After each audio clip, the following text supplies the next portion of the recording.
Alright, so let's proceed ahead. Many of you have come up with the circuit, which is correct. So this is what I have in as a solution. So when the power button is up, you can see directly wires to the power indicator, which means that as soon as the power is up, it is indicated by the LED, the power indicator. Then we have an AND gate, OR gate, and let's say equal or greater than comparator. And then we have another system here, which we'll be talking about. So in order to discuss this, we need to understand the knowledge of Boolean algebra and laws, Boolean laws, which you might have already studied in 2500, but we are going to go over again. Then we also need to have the knowledge of logic gates and combinational circuits, how logic gates are connected together and how the combinational circuits are constructed.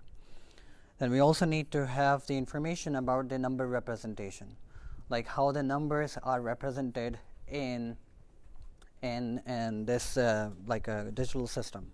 Okay, and then finally we need to have the information about the sequential circuits, which are, in other words, called the synchronous circuits, where we need to synchronize it with the timings.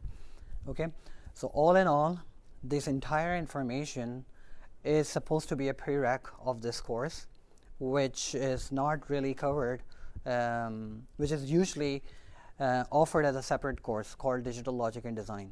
But I assume that you haven't studied that course, so we have to go through this information before we actually begin with our actual discussion about the course, which is computer architecture.